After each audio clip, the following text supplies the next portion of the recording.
তোমার সঙ্গে তোমার কুঞ্জে মিলিত হব।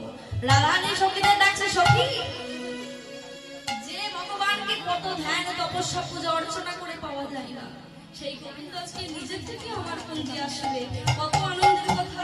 ললিতা বিশাখাকে ডাকছে, ললিতা এই বিশাখা আমরা কুঞ্জ সাজাই, আর কুঞ্জ সাজি যখন গোবিন্দ আসবে ওই কুঞ্জে আমরা গোবিন্দকে নিয়ে কুঞ্জ বিলাস করব। বেশ, শ্রীমতী রাধারানীর কথা মতো ললিতা বিশাখা সকলে মিলে ফুল তুলে নিয়ে এসে ফুল চয়ন করি, রাধারানীর মতো সকলে মিলে কুঞ্জ সাজাচ্ছেন। আবার আমরাও কুঞ্জ সাজাবো, তাই তো? ভগবানকে ডাকতে গেলে আমাদেরও কুঞ্জ সাজাতে হবে, কিন্তু পার্থিব জগতের কোনো ফুল দিয়ে নয়, পার্থিব জগতের মন্দিরে নয়, এই যে হৃদয় মন্দিরে আমরা ভগবানকে রাখবো। তাই আমরাও কুঞ্জ সাজাবো, সকলে মিলে একটু মন প্রাণী খুলে একটু ভক্তি ভাবি আমার সঙ্গে, সকলে মিলে একটু কুঞ্জ সাজাবো। যে গানটি আমি করবো এটা কিন্তু যাত্রার গান নয়, হ্যাঁ, পদকর্তা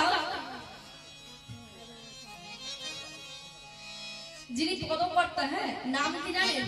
যে সে ভক্ত নয়, একজন মুসলমান ভক্ত আব্দুল করিম, যে গানটি লিখেছি নাম হচ্ছে আব্দুল করিম। তো বলছে রাধারানী সখীদের সঙ্গে নিয়ে কুঞ্জ সাজাবো, আমরাও সকলে মিলে কুঞ্জ সাজাবো। কিভাবে কুঞ্জ সাজাবো? মহাজন গানটি বলছেন, কি বলছেন মহাজন? ওই না মনে চায়